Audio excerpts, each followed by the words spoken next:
10 years, flies by. That's a real street, by the way, every street. And back in 1999 we made a real promise to reduce the risk of fire to every home and every street. And here we are. The promise kept.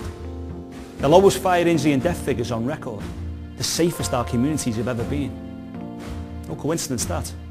Just hard work and determination. The big decision behind all this effort was to put resources from fighting fires into preventing fires. It's been a 10-year journey, and one which required real commitment from everyone involved. You only have to go back to the 80s and 90s to see that working for a fire service was pretty one-dimensional. You see, when I started, I even got congratulated for being posted to a busy station. A busy station, think about it. In simple terms, it meant a community in trouble.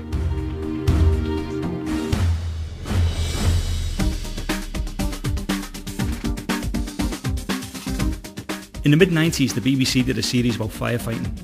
They needed to go where they get the pictures. Drama and danger makes for good telly, doesn't it? But we didn't let the viewers down. 200 people died in fires on Merseyside during that decade.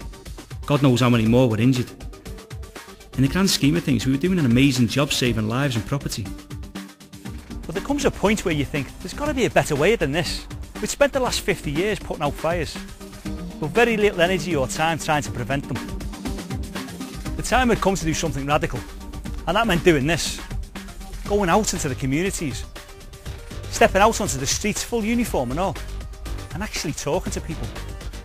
Because what we realised was, unless we could get ourselves out into the streets, into every street, and start helping people to protect their homes, then nothing would change.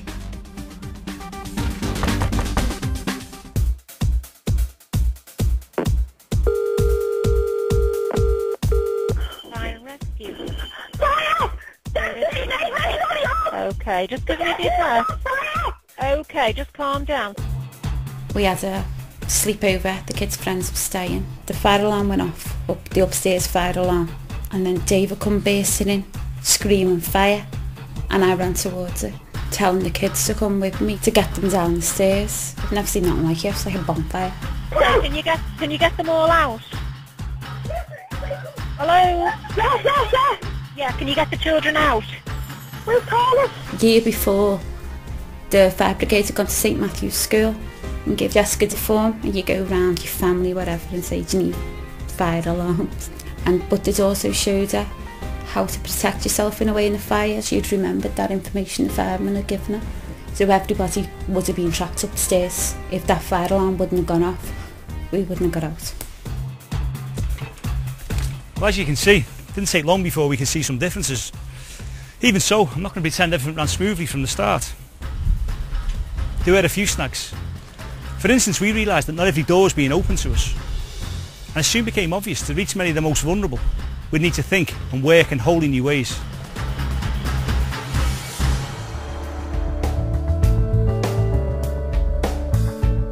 The thing is, you know the old saying, you can lead a horse to water. Even in an ordinary street like this, there's going to be some people you just can't connect with. For whatever reason. Unable to hear the doorbell, unable to get to the door. No phone, worried about opening the door, the list goes on. But when we began to analyse the reasons why we weren't reaching some sections of our communities, we realised something crucial in this whole exercise. It was the most vulnerable people who were likely to slip under the radar, and yet it was the same social group who were most at risk. So we were going to have to do something about it. Just knocking on doors wasn't going to get the whole job done.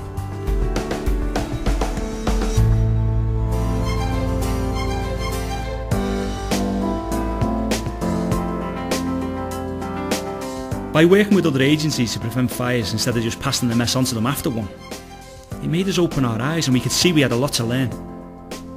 And being honest enough to admit we didn't have the knowledge or skills yet to deal with the really vulnerable, we were bold enough to go and get the people who did.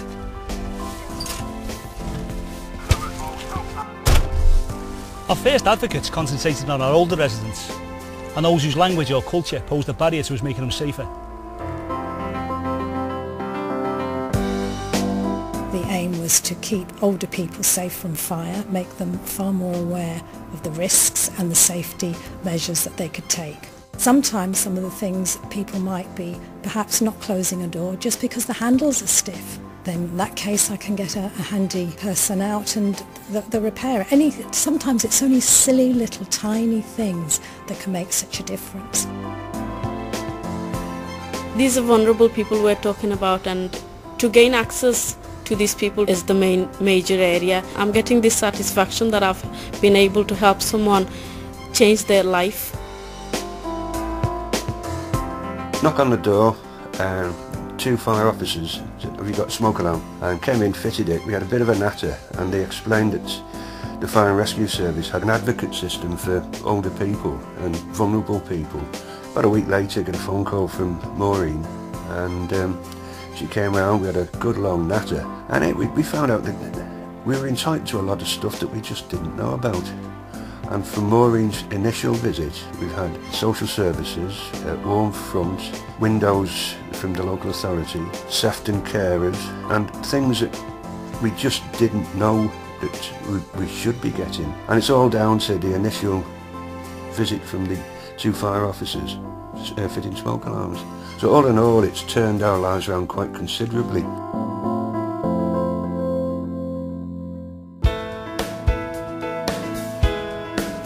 It took a while for some of us to realise the difference that advocates could make. And I suppose for a while we took for granted the role of volunteers and Fire Service Direct. There was a lot of change going on. But I guess when the first Beacon Award was achieved, we knew we were onto something. Across the country, nobody else was doing home fire safety checks, but the reality of it was that it was working. We were getting into people's homes and we were making people not only safer but feeling safer. We're here to complement the work that they do, so we need to know the strategy of the fire and rescue service so that we can be a big part of the fire safety within Merseyside. I think you find that most firefighters would agree that the majority of house fires are caused by a combination of smoking and alcohol use. After the initial home fire safety check, if there's any concerns from the firefighters, they will refer their findings to me and see if I can go in and reduce the risks even further. No matter how long they've been smoking for, there's all sorts of agencies out there that we can refer them into, such as the Roy Castle Lung Foundation, and there's the personal health trainers as well. As regards alcohol or drug use, again there's a lot of agencies within the Liverpool city centre area. The knock-on effect will be a reduced risk of accidental house fires, which will increase our firefighters' safety. I'm working with a gentleman in St Helens at the moment who's extremely vulnerable. He was referred from the drug and alcohol advocate because of his vulnerability. We've given him things like bed and packs, bins, throws, everything really. But we just still couldn't reduce the risk. He was a victim of hate crime a little while later, so we upped it to a full suppression system.